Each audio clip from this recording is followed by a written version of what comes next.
You're listening to Veg Your Best. My name's Michelle Olander, and I'm a life coach, and I use the tools that I've learned through coaching and other modalities to support people as they start, restart, or re-energize their vegan and plant-based practices.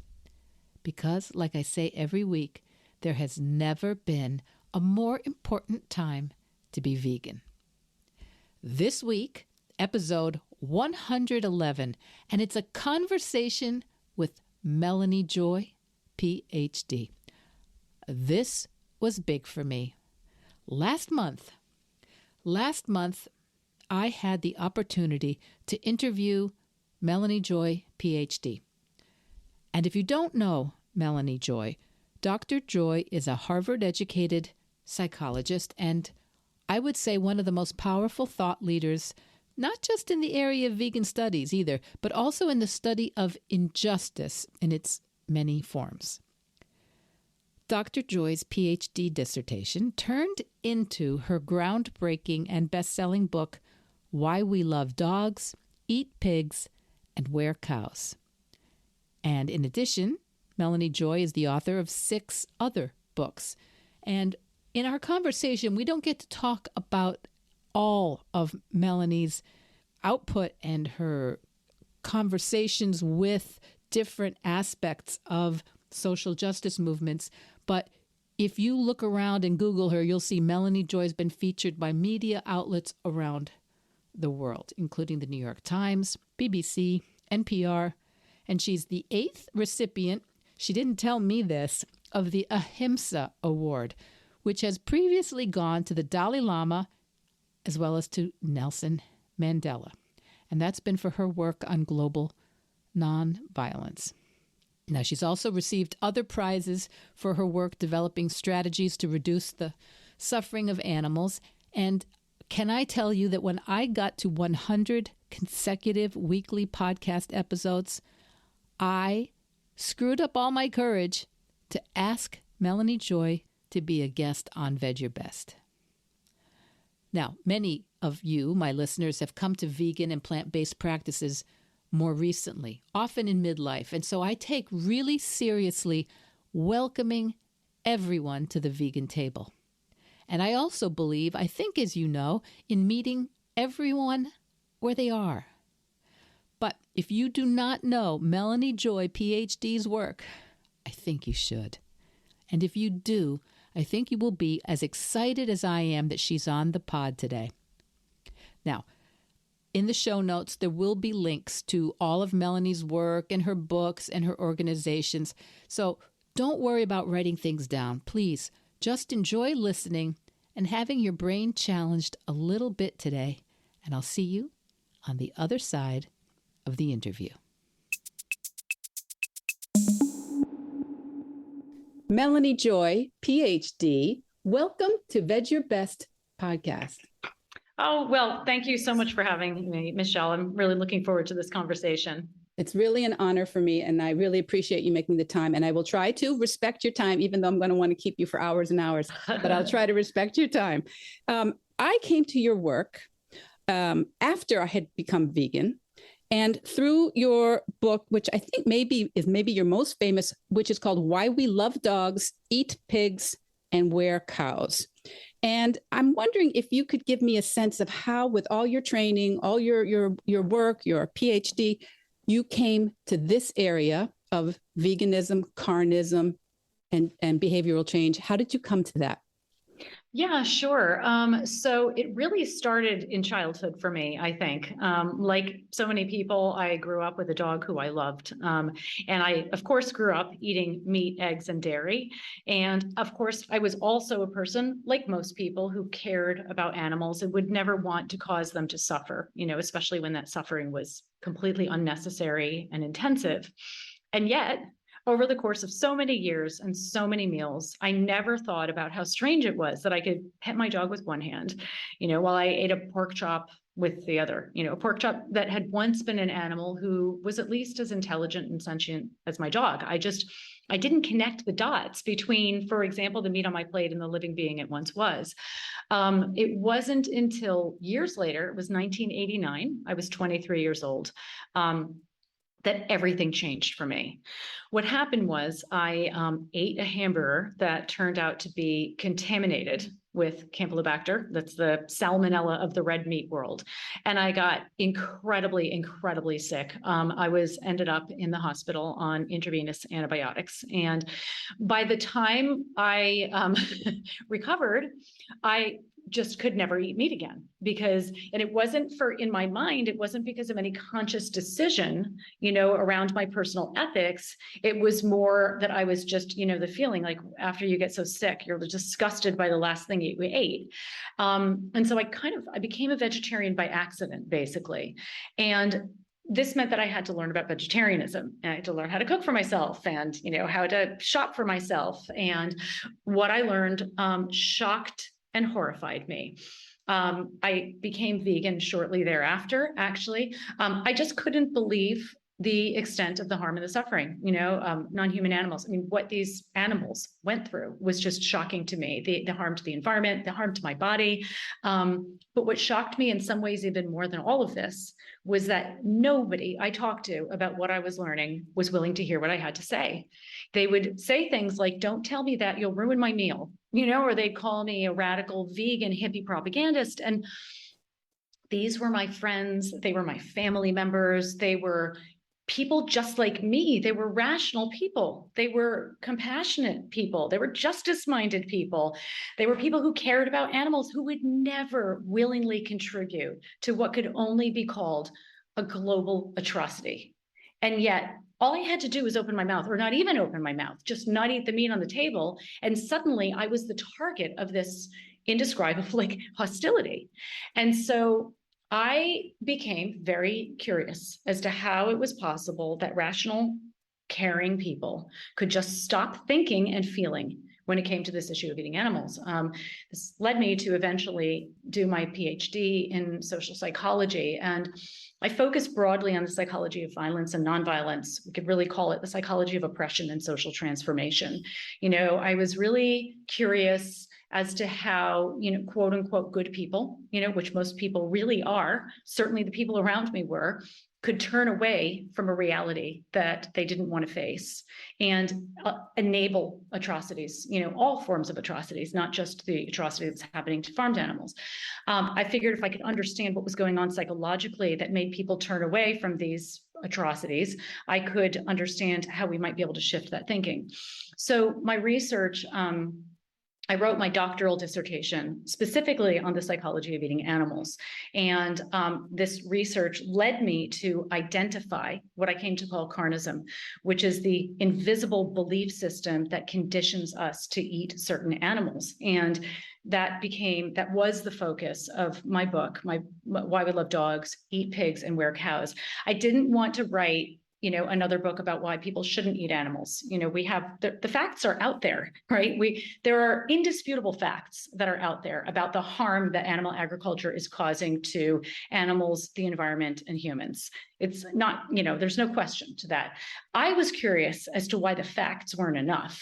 I was curious about what makes people resistant to the facts. Why do we resist the very information that would help get us out of the box we don't realize we're in, and act more in alignment with, our core values and contribute to the kind of outcomes we actually want in the world. And so this is really what the focus of Why We Love Dogs was on. And, in later years, in my more recent writing, my newest book, which is coming out next year, is called How to End Injustice Everywhere. And, in writing Why We Love Dogs, I sort of had a blueprint for the psychology of essentially the psychology of injustice, the psychology of oppression, and also how to change that. I looked at the specific psychological mechanisms, what happens to us psychologically that we can disconnect from the reality of what's happening right in front of us and all around us, and therefore enable something that we would normally be deeply opposed to.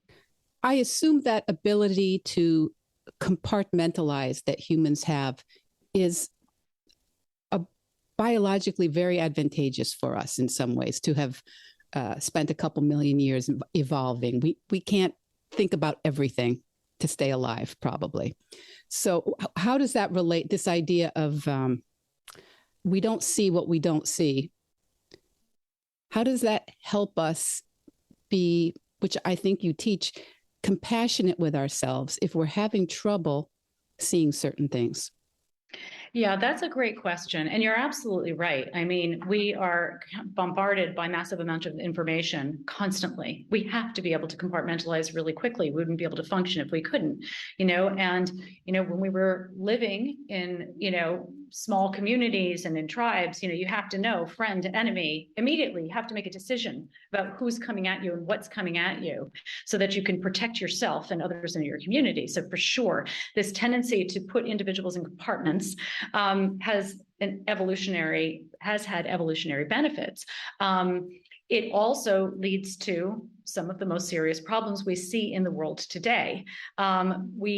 When we are thinking about animals, for example, farmed animals, we learn carnism teaches us to classify a certain handful of animals as edible. All the rest we learn to classify as inedible, and often we perceive them as disgusting to consume. And this happens, the way that people relate to the animals they eat around the world is remarkably consistent, even though the type of species consumed changes. It's not about the content, it's about the process. It's about how we relate to the animals that we eat. So in meat eating cultures around the world, we all learn to classify select species as edible. And we all learn to think of our own choices as rational and the choices of other cultures as irrational and often disgusting and morally offensive. And so we can see that this way of thinking, even though it has had advantages in the past, can be very problematic now, because what happens is that we become conditioned. Carnism essentially carnism causes us to have distorted perceptions when it comes to those animals we've learned to classify as edible. We have distorted perceptions about the animals themselves and also toward the products procured from their bodies. So for example, when we look at, I'll give you an example. Let's imagine that you are not vegan or a vegetarian and you're eating a hamburger, you're eating a juicy hamburger, and your dining companion turns to you and says, by the way, Michelle, that hamburger is made from golden retrievers. Well, chances are your experience of that meat would dramatically change, even though nothing about the meat itself actually changed. Right? What you just saw as food, you now see, or what you just thought of as food, you now think of as a dead animal. What you just felt was delicious, you now feel is disgusting. And so rather than continuing eating, you probably want to throw it in the trash and maybe even take to the streets in protest. Carnism distorted your perceptions around those animals that you learned to put in the category of edible. And those distorted perceptions disconnected you from your natural, authentic empathy for those individuals. And therefore, you act against your core values, right, of compassion or caring. You act against your own interests and the interests of other animals without even realizing what you're doing. So to your point about how can we feel compassion for ourselves in this system, recognizing that there even is a system in the first place is a key step to feeling compassion for ourselves. A lot of people feel, when they hear about, like my story, for instance, and all I had to do was say I'm vegan, and suddenly this wall would go up and I'd be attacked.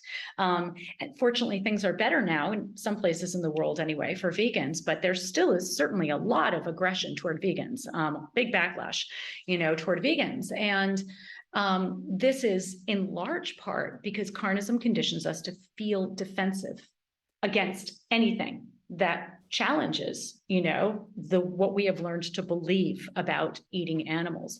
So it's very important for people to recognize if you feel this defensiveness, right? If you're not vegan and you feel this defensiveness, that's a normal reaction. That's not your fault that you're feeling that way. It's the conditioning that you've inherited, right? We've all been born into this system. We've all been conditioned. I ate animals for a lot of my life. And, as you say, you don't know what you don't know. the truth is out there. It's right in front of us. It's all around us. Trucks of body parts and of living animals going to slaughter are driving past us all the time. We walk into the supermarket. We are literally surrounded by the body parts of dead animals who have been killed. And yet we don't see what's right in front of us, in large part because we have been deeply conditioned not to look and not to see and not to question why we eat certain animals but not others, or why we eat any animals at all. And we've been conditioned to even resist information that challenges our perspective. So when you see the system that is carnism and the way that it's conditioned you, it can give you compassion for yourself. And, you can say, okay, basically my psyche has been hijacked, by this system that's conditioned me. Now, I recognize that, so the question is, what can I do to help free myself from the system a bit so that I can think more authentically, think more for myself? So I'm going to ask you, so what can we do? But it's making me remind myself, some people who have been vegan a long time, I've been vegan about 7 years. So not a long time. And I was non-vegan for many, many years as an adult. I raised my children in a carnist way. And so I feel sometimes that I have an advantage that I really remember why I felt differently. I really do remember why I thought meat was natural and necessary. And what's the other one? Normal, your three Normal. N's? Mm-hmm. Normal. Yeah, I was totally immersed in that. I totally believed that, even though I chose not to eat a lot of it, I still felt it was those three N's. That was my justification. Mm-hmm. And so now that I do feel differently, and it's all, as you're saying, it is a belief system that mm-hmm. you either are open to or you aren't open to. How I feel, generally speaking, that I try to lead by example. I try to lead by what's possible, because it's not my personality type to tell other people what to do. I also know it doesn't work very well.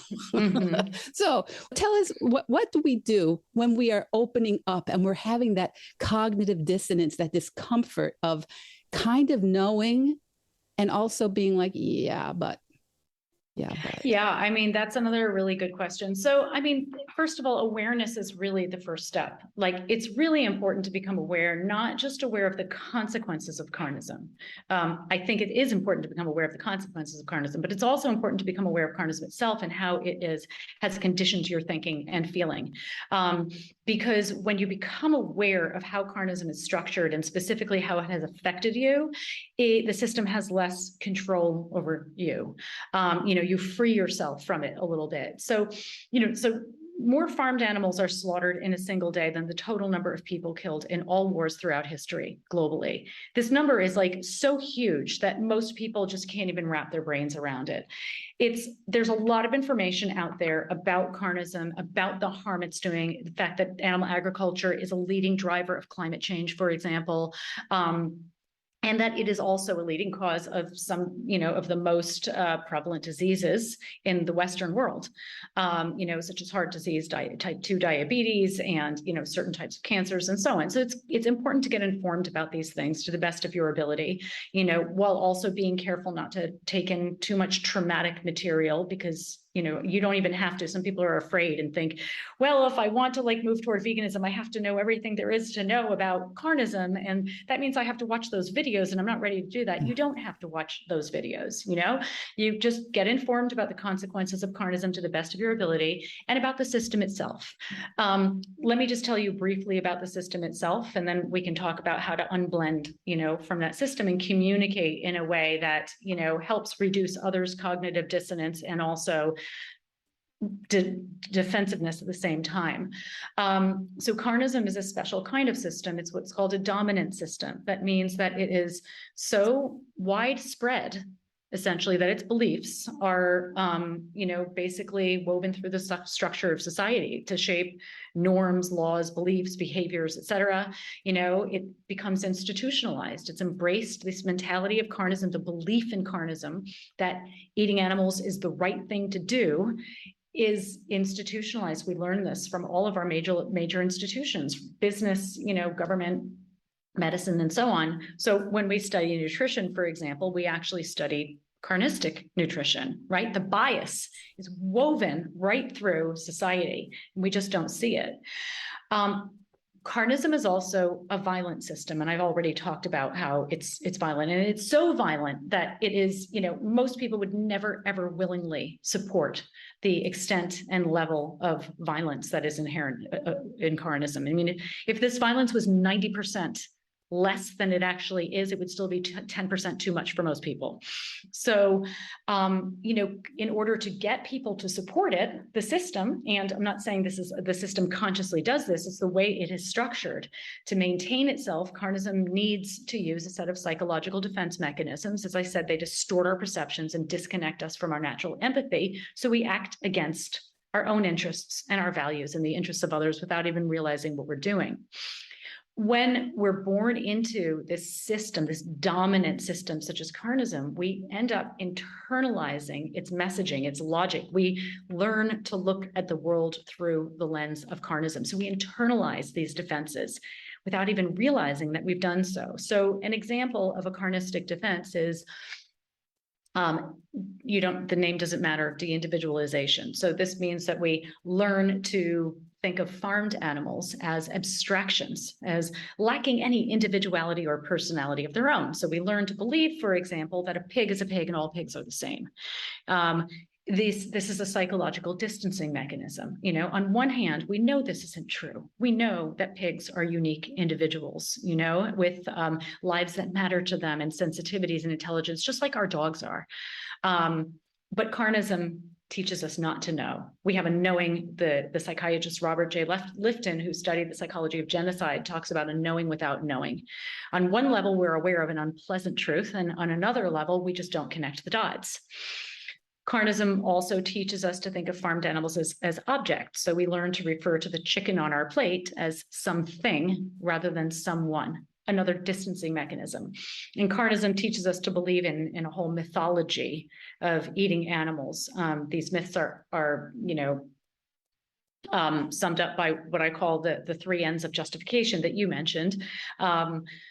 Eating animals is the belief that eating animals is normal, natural, and necessary. Right? Arguments that have been used basically to justify violent practices throughout human history, from male dominance to heterosexual supremacy. So understanding these defenses can be really, really helpful to be less affected by them. It's really important. And you mentioned cognitive dissonance. So what do we do? What do we do when we start opening up to this truth and we feel that cognitive dissonance that makes us want to, so uncomfortable. So cognitive dissonance, for people who are not aware of this phrase, this concept, is the internal discomfort we feel when our values and our behaviors are out of alignment.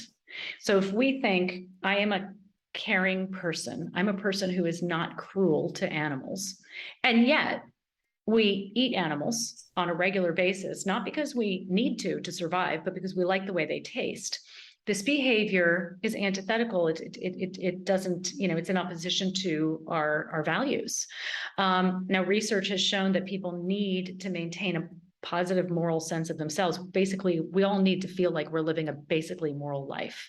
So when we feel cognitive moral dissonance, we feel this internal discomfort. It's not a comfortable feeling. We want to do something about it. Well, we have three choices. We can either change our values. We can say, yeah, you know what? I'm not a very nice person. In fact, I'm pretty cruel, and I'm not a compassionate person. Studies show that most people aren't going to do that. If we don't change our values, we can change our behaviors. In this case, it means to stop eating animals. Now, we also know that most people don't do that either. So they hear about the reality of what's happening to the animals, but then they don't stop eating animals. The third option is to change our beliefs about our perception of eating animals. And it's around this third option that carnism is organized. Carnism provides us with the very tools we need to act against our values without actually realizing we're doing so and without feeling the moral discomfort we might otherwise feel. So what do we do when the veil starts to be lifted? Well, we recognize that your cognitive dissonance is a really good sign that you have empathy. It's a good sign that you have a moral compass and that your moral compass is probably pointing in the right direction. Discomfort is not a problem. This kind of discomfort is not a problem. This kind of discomfort can be a gift. This is what helps us grow. This is what gives us important insights about, this gives us important insights about ourselves and our choices so that we can course correct. And, we need to simply be able to reflect on this moral discomfort without automatically translating this to mean that we're somehow bad people. And this is where we get into trouble, because we've been born into such incredible dysfunction in the world, because most of us really do struggle with self-worth, because as we know, the world's kind of a mess. Most of us, it's a very relationally dysfunctional world in many ways, and most people don't have a very strong sense of self-worth. Many of us are very easily feel ashamed and like we're not good enough. We're not good enough people. As soon as something happens that holds a mirror up to us so that we can see how our behaviors, may not be quote unquote good, or contributing to the goodness in the world, or reflecting the kind of person we want to be, we can end up getting really defensive and saying, oh my God, I don't want to be that person. And then defending against it and shutting down the message. That's what we need not to do. Recognize that, like good people, participate in harmful practices all the time, and that doesn't make them bad people. We've all been born into these incredibly horrific systems like carnism and patriarchy and racism and all of the other isms that are, by the way, structured in the very same way. The experience of each set of victims is always going to be unique, but the systems are structured similarly, and the mentality that drives the injustice is the same. So if you can say, okay, I'm feeling morally uncomfortable, I'm aware now that I've been contributing to something that has, been harmful in the world to others, and I recognize that I'm only human, and you don't know what you don't know. And I'm a part of this system, and this has been part of my conditioning, and I'm going to have compassion for myself and say to myself, it's okay. This doesn't make me a bad person. This doesn't make me unworthy. This makes me human, just like everybody else. Yeah. And when you have that kind of compassion, then you can start without it having to be all or nothing. Perfection. I know you often say perfection is the enemy of progress or of change. I know a lot of the people I work with are typically women of middle to late middle age who are thinking that it's just going to be too much. It's going to be too hard. And what if I don't do it right? I open myself up to maybe gentle mockery, all the way to accusations of hypocrisy. So how do we help people feel safe, even though what we're talking about is something that's very, it is an atrocity. It is a terrible situation. It is morally upsetting. How can we be brave enough to make inroads, small inroads, without turning that into a cognitive dissonance that it's all or nothing today? Yeah. I mean, you're right. I love the saying, the perfect is the enemy of the good. And it really is, this all or nothing thinking, prevents us from doing anything usually. This great activist, animal rights activist, Henry Spira said, if you go into a negotiation asking for all or nothing, you're probably going to end up with nothing. So we really do have to work with who we are and where we're at and what our own limitations are and our own abilities are. I think it's, I never use the word hypocrisy. I use the word contradiction. We have inherited a very messy world. We did not create this mess. We were born into it, and we inherited it. And we have to make choices today that are different than the choices that we would make in an ideal world. And we have to be able to live with that. For example, I hear vegans saying they're tortured because they have to feed their rescued cats meat because their rescued cats are, getting sick if they are going to get sick if they don't eat meat. And oh my God, what am I doing? Well, in a perfect world, you probably wouldn't be living with rescued cats in the first place because we wouldn't have this mess of stray cats all over the streets. And you probably wouldn't be feeding them meat because we wouldn't be slaughtering animals the way we're doing it today. So we have to really recognize that, you can never live perfectly in alignment with your values 100% of the time. I mean, maybe you can if you're totally enlightened, but the world is certainly, I don't even know, the world is certainly not set up for us to be able to do this. So drop the word hypocrisy from your vocabulary when you're referring to yourself or to others, and just say, I'm a person, I have to live with contradictions. When people say to me, well, Melanie, where do you draw your line? They find out I'm vegan and they say, oh, really? Do you not wear, do you wear animal products? Oh, what about leather? Do you wear leather? And then they'll say, like, wait, so where do you draw your line around your circle of compassion? And I always say, it's not where I draw my line that matters to me. It's how I relate to my line. That's the best any of us can do. Draw your line in pencil and do your best to relate to your line in a way that is authentic and compassionate, and toward yourself and toward others. I always recommend that people who are interested in contributing toward, helping end carnism, essentially, that what they do is they try to be as plant-based as possible. Just try to be as vegan as possible. Only you know what is possible and sustainable for you. And my friend Kathy Freston, she's another author, says, don't think of cutting out foods, crowd them out, add more plant-based foods into your diet, and there will be less room for animal-based foods. And, it's really like, I don't remember the person's name. It's an activist for net zero waste. That's what it was. Zero waste said, we don't need people wasting nothing. We need enough people wasting a little enough. I don't remember how she said it, but I would apply this to veganism as well. We don't need the whole world to go vegan. We need enough people to be vegan enough in order to tip the scales of power and really start moving toward a world where we are more vegan or fully vegan, I should say. Yeah, the author, he was on the on my podcast a little while ago, Henry Mance. He talks about how, like with smoking, it's not the exact same issue, but there's an idea that if we have a population where people move, enough of that critical mass moves imperfectly towards a certain level, then things change institutionally. That's right. And right now it changes mostly personally, by our personal choices of how we spend money, how we spend our time, our energy, our thought process. It's very individual. And so a lot of people say, well, it doesn't make any difference until the state gets involved. FDA changes things. Big institutions change things. Hospitals change how they feed us. So until these changes happen, what difference does it make? But this is how those changes happen. We need a tipping point of a certain number of people.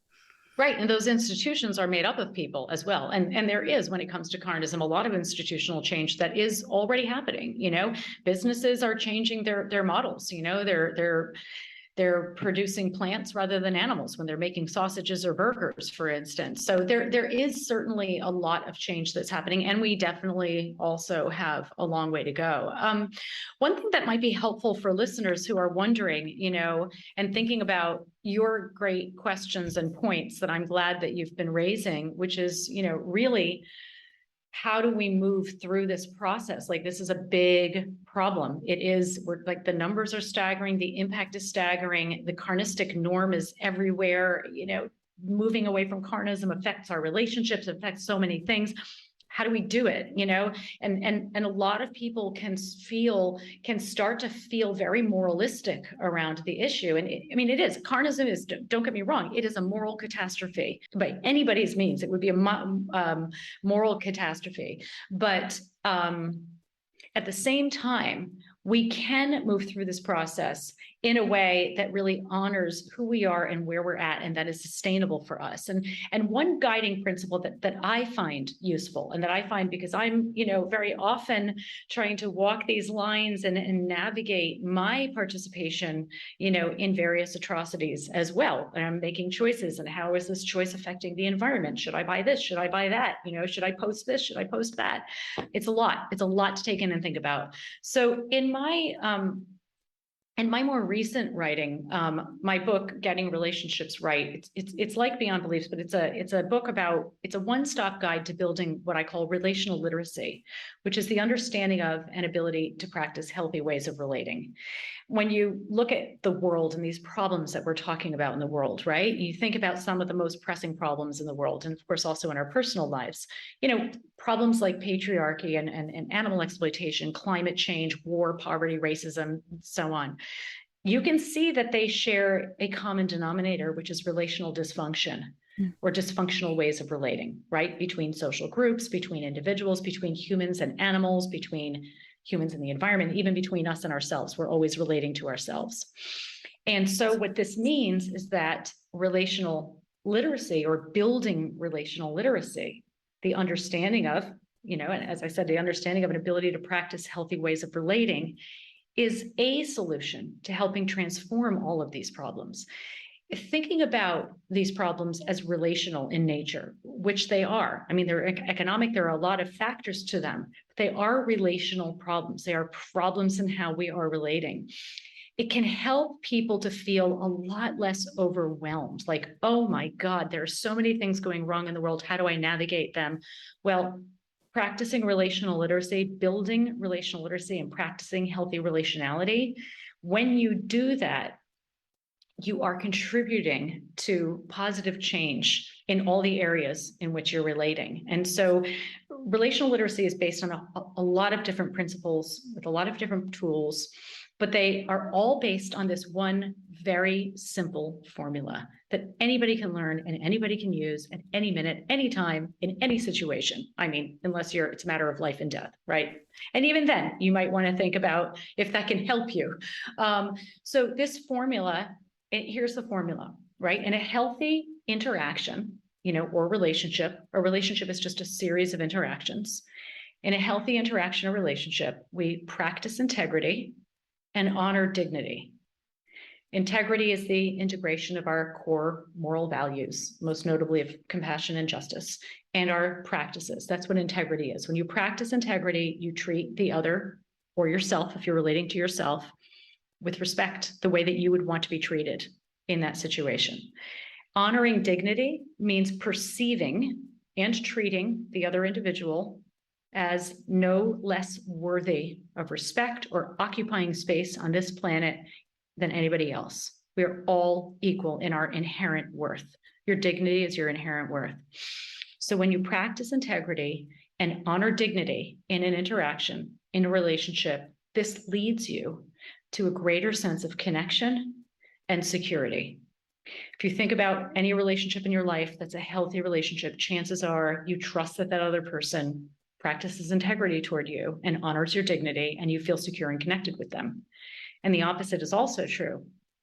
In a less healthy relationship, probably you feel that that person violates their integrity. They don't treat you with respect, harms your dignity, doesn't treat you as though you're as worthy as they are or others, with being treated with respect. And that leads you to feel disconnected and insecure. And this formula, it exists on a spectrum, it's not like a relationship or interaction, a communication, whatever is relational or not. It's more or less relational, healthy, or non-relational, dysfunctional or unhealthy. So what I'm saying in a somewhat long-winded way is that at the end of the day, if you're overwhelmed, or even if you're not, come back to this formula. That's the best any of us can ever do, is to try to practice the formula. If you commit to building the formula into your daily interactions and your interactions with yourself, you're probably going to be drawing your circle of compassion or relating to your circle of compassion in a way that's healthy. And you don't need to worry about more than that, really. Get informed, obviously, but just practice the formula to the best of your ability, and make sure, when you're in an uncomfortable situation with somebody else, ask yourself, does this person seem to be practicing the formula toward me? Are they honoring my dignity? Do I feel, when I look at myself through their eyes, do I feel like what I see is a worthy being or not? So this leads me to an area where many of the people I work with, many of the people who write in or post comments, have relational problems with family members very often. And there's a sense of, well, why should I have to put up with their attitudes towards me? Or how can I stay in a relationship, whether it's an intimate relationship or a family relationship or a friendship, collegial relationship? How can I stay in this relationship with someone who doesn't respect me? And I don't know if you did you see the recent Piers Morgan interview with, well, No. he was talking to a vegan advocate, and during the process, he ate a beef burger while talking to her. And so And so this is what I always say, and I wonder how you're feeling about this, what you teach, how this intersects with me. I don't feel any need to defend myself to anyone who's not actually curious. If somebody is, I don't get into debates. I don't get into, if people come together with some sort of equal respect, they don't have to agree with me. But if there's actual interest or actual openness of some sort, yes, of course, I'm all yours. But if there isn't, I don't need that. And I don't need to, for me, that's how I deal with it, because I don't want to be in that situation. I think other people may have more capacity for that. But this is kind of your idea of examining the spectrum that you're on, of where the integrity and what was the other one? Dignity mm-hmm. is. Tell me how you would caution people who are new, perhaps, to living mm-hmm. in a plant-based or vegan life, new on that journey, how mm-hmm. they might think about implementing what you're saying there. Yeah. Well, I mean, first of all, get informed, because it is becoming vegan, and being vegan is, in my opinion, can be a very empowering, very important choice to make, certainly. And it can be very challenging because, most of us haven't been taught any relational skills, any formal relational skills to begin with. Relationships and communication are hard no matter what. But then when you add this layer on, where you become vegan, or even vegetarian, like vegetarians are on the receiving end of a lot of carnistic hostility as well. It can make it even harder to navigate relationships and communication. That was why I wrote my book, Beyond Beliefs, which was a guide for vegans, vegetarians, and mediators in relationships. So get informed, build relational literacy. Most importantly, build your communication skills. Effective communication and relational literacy. Effective communication is a part of relational literacy. Communication is the primary way we relate. It's incredibly important. The information is out there. Anybody who wants to learn this can learn this. It is not rocket science. Once you learn effective communication, you can navigate communication in a completely different way. And it doesn't matter whether you're, having a discomfort, or an uncomfortable conversation around veganism and carnism, or whatever, somebody wants to go out and another person wants to stay in on a Saturday night. You have the tools to communicate about that in a way that reduces the chances that it's going to turn into a divisive debate and instead be a productive discussion. So, all of that said, I cannot stress enough the importance of this. It's sort of like, I don't know what a good analogy is. I mean, it's like wanting to drive a car on a racetrack, learn how to drive the car first before you even race. Like if you're racing, you're already doing something that's even more difficult to navigate, and you can learn this. So we have at my organization, Beyond Carnism, carnism.org, and veganadvocacy.org, we run the Center for Effective Vegan Advocacy. We have so many materials. We have books, we have courses, we're putting together sort of like talking points for vegans. Lots and lots of materials to help people communicate more effectively. So I'll give you a couple of tips now, though, that people can start using hopefully right away. I mean, one is that there is this, just like carnism creates a psychology in people who are not vegan, right, and causes this sort of defensiveness. It also causes them to perceive vegans in a way often that is negative. It causes people to believe in negative stereotypes about vegans, the overly emotional animal lover, or the eating disordered picky eater, or, whatever it may be. And if vegans don't recognize these carnistic projections, as I call them, for what they are, it's really easy to buy into them and get hooked into this argument about like, no, I'm not overly emotional, or no, I'm not a picky eater. And it's important to be able to talk about these issues, but you need to really identify them for what they are. Otherwise, you end up getting caught in this debate of justifications and a back and forth that goes nowhere. So there really is a psychology to this, and you really can learn this. And if you don't buy into the negative messages you hear about yourself as a vegan, you will feel like it's easier for you to hold on to your truth in those arguments. So, for example, so often vegans hear, oh, you're vegan because you're a sentimentalist, overly emotional animal lover. right? Well, this same argument was used to silence the voices of those who were like working for the abolition of African slavery, and suffragettes who were working to get women the right to vote, who were called hysterical. This is a stereotype that has been used throughout the course of modern history, at least, to shoot the messenger. If you shoot the messenger, you don't have to take seriously the implications of their message. And you can recognize that instead, that your response of caring, of compassion, of concern, of moral outrage, of grief to the global atrocity that is carnism is in fact a legitimate, helpful response. Much more concerning is the widespread numbing and apathy of the dominant culture, right? Just knowing this can help you not get destabilized. Remember as well that, underneath your differences of carnism and veganism, when you're dealing with a non-vegan, there's a relationship between people, and that's where your focus really needs to be. This is where effective communication comes in really well, because you stop talking about whether to have meat in the refrigerator or not, and you start talking about your experience and what this means to you to have meat in the refrigerator. Very often, people who become vegan feel like so frustrated with the non-vegans in their lives, and it's so hard and so painful to feel disconnected from the people you used to feel connected with, and lonely, that you think that the only way to solve this problem is to get them to go vegan. And that makes you start to really push to try to get people to go vegan. Except, Michelle, as you pointed out earlier, trying to get people to change often backfires. People are very resistant to being asked to change. What I recommend is not that you ask people to go vegan, but that you ask the people in your life to learn about veganism so they can understand you.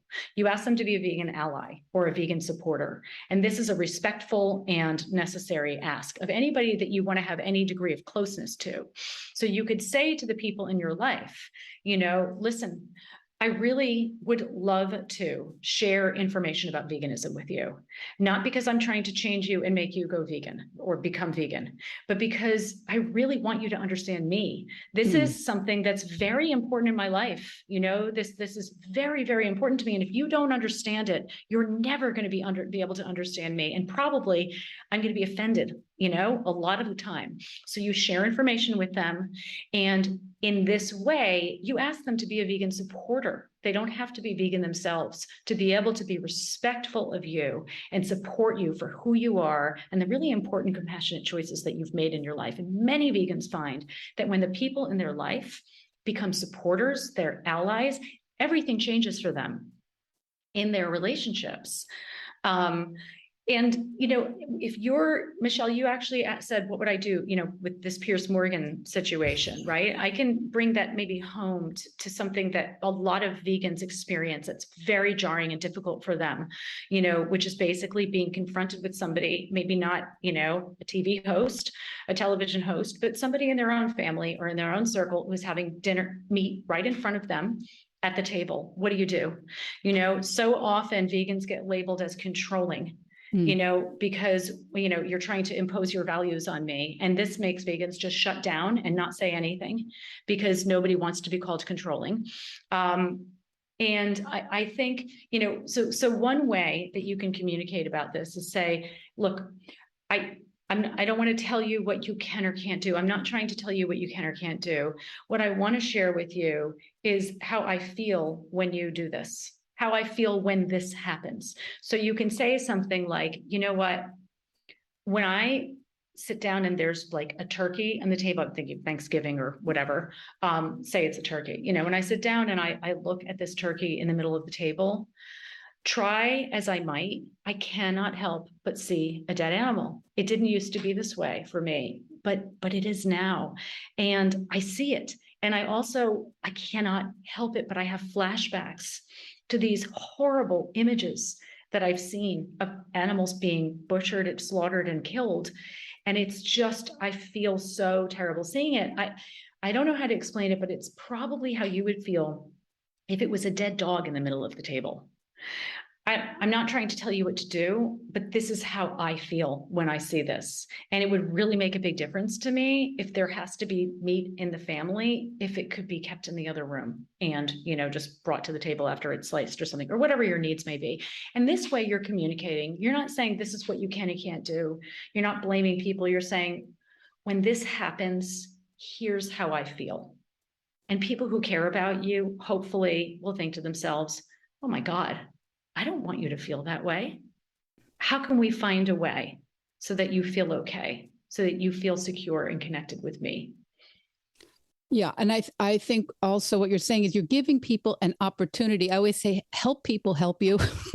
Exactly. Help people. We don't have to start with the end. We can start with opening up some kindness with each other. And also, of many of us, we know we are the ones that created that dead turkey in the middle of the table. I'm speaking for myself, for decades. Okay. So when people hear you say, well, I don't want to see that anymore, they're like, okay, but you're the one that taught me how to do that. So we have to also own ourselves with some compassion and say, yeah, it wasn't easy for me either. I didn't see it all the time either, and give people a chance to kind of meet you. And that's what I'm saying. When I feel that people aren't interested in meeting me, my thoughts, I don't feel the need to continue there either. Right. Yeah. And it's a good point that you make, where you're staying, and I always say this, try to remember your own carnism. And you obviously are doing a good job of that. And so it's really, really important. A lot of vegans accept disrespect because they're members of this ideological minority group, essentially, and we have these, the dominant culture isn't respectful of us. And, we get blamed. We're the weird ones. We're the ones who changed the dynamic and who changed, our needs changed. You changed Thanksgiving. You change Thanksgiving, but it's like people change, people's needs change, people change and grow. And that's the nature of being human and being alive. And, but very often vegans, feel so responsible for the changing dynamic, and they're blamed because the culture blames them and their family and friends blame them, that they accept disrespect, and they don't see the disrespect for what it is. They get teased at the table. There's jokes and mockery that can be made that people would never say about, for instance, Muslims who are not eating pork, so it's really important for vegans to recognize disrespect for what it is and not accept it, really shore up your boundaries, take care of yourself. And it's also important to not project disrespect onto non-vegans. As you say, remember your own carnism, because you are somewhat unique. I know many, many vegans. I have met thousands of vegans around the world. They're only vegan for 6 months or like a year. They forget that they ever ate meat, and they're looking at non-vegans and they're like, you're the bad guy.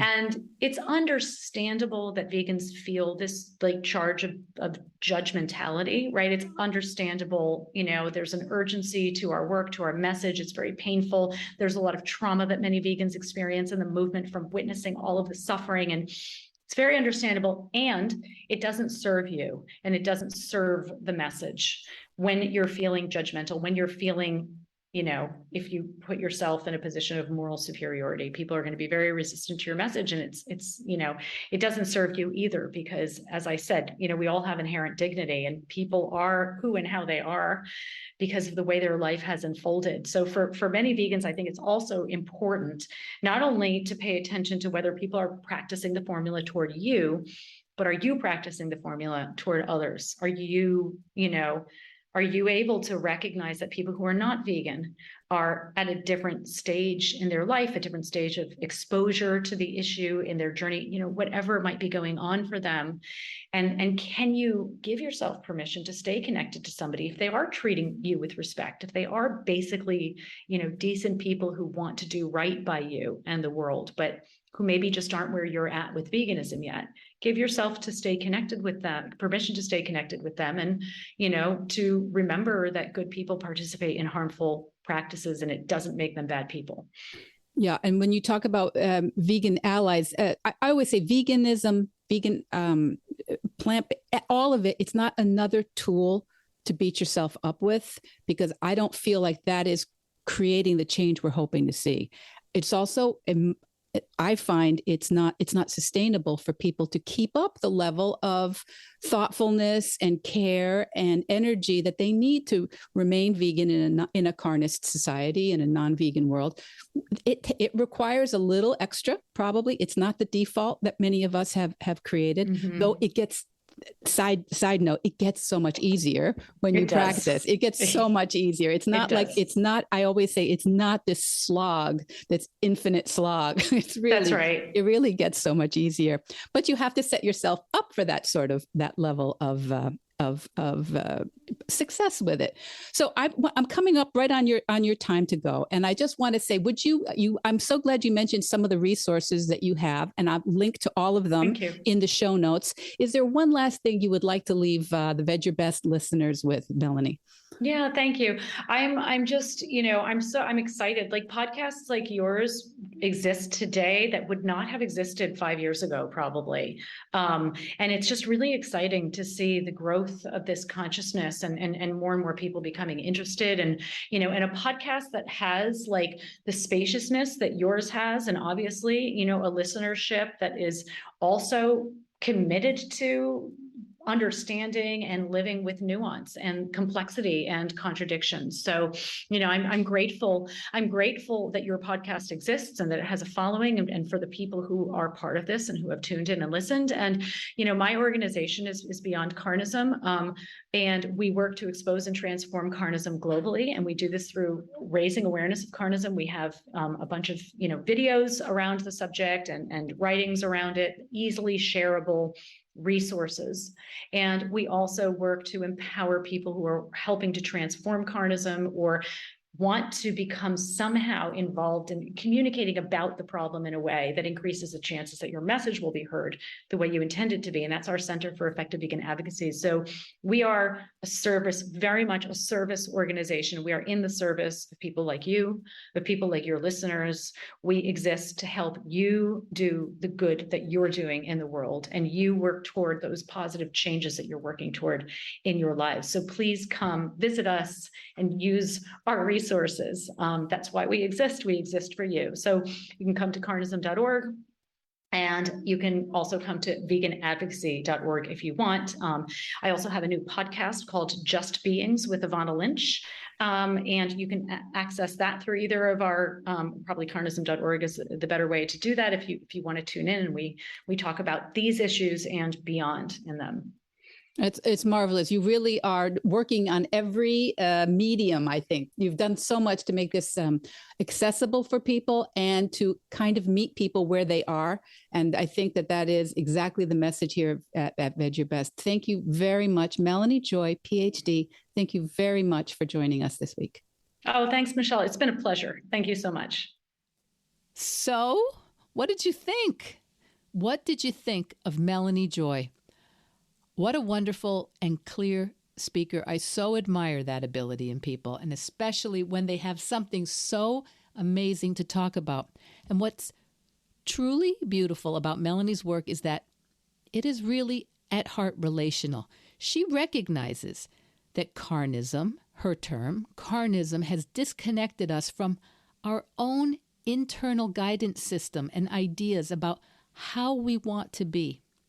And her work is all about building bridges and awareness between people, including that relationship that I always teach is the most important relationship we have with our own selves. I've shared with you all here many, many times that maybe the most powerful awareness that I've gained in these years as a practicing vegan is the awareness of how much else could there be that I might not be seeing. How many other things? I don't know. Now, Melanie Joy herself has a fairly recent podcast that you will want to subscribe to. It's called Just Beings, and she does this along with actress Ivana Lynch. I think that I'm saying her name correctly, Ivana Lynch. And all the links to those podcasts, and as well as everything else we discuss, will be in the show notes.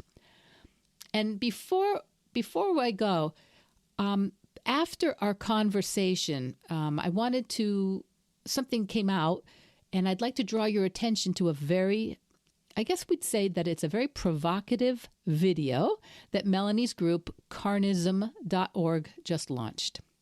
And maybe you've seen it already, maybe on my Instagram or on your social media, exposing the psychology behind why climate activists are often hesitant to prioritize addressing animal agriculture. And it follows a fictional breaking news story that suggests a climate scientist has tricked diners at an international climate summit into eating kitten soup rather than chicken soup. Then Melanie Joy is interviewed and explains that this stunt exposes carnism. Carnism, that invisible belief system that she has drawn our attention to that conditions us to eat certain animals and reject a plant-based diet, even though plants have a vastly lower carbon footprint than animal products. Super, super compelling video. You will want to share it. You will. You'll want to share it. But for now, I want to thank all of you guys, all of you, my veg heads and veg your besties. Thank you for listening. Thank you all for subscribing to the podcast, Veg Your Best. And I really want to thank you all for the time you've taken for feedback and ratings and messaging me. And most of all, for sharing your time with me. I take that very seriously. I want to be the person who cheers you on. I want to, whether it's in your new plant-based diet or in your vegan practice, I want you to know that I believe in you and the power of your impact on this beautiful planet. And even if you are already a confident veteran vegan, I want to cheer you on in your next evolution. You know, I've said it here before. First, they'll ignore us. Then they laugh at us. Then they fight us. And then we win. Who's we? Animals, people, Earth. So get out there and veg your best. And I'll see you next week. Veg Your Best podcast production, music, and editing by Charlie Weinshank. Thanks, Charlie. Before you go, it would mean so much to me and the Veg Your Best team if you would hit subscribe, leave us a 5-star review, or share with someone you think might be interested. Something about algorithms, it helps bump us up a little in the rankings, and that's the best way to help others find the podcast and for us to find our audience. So, until next week, make it easy and veg your best.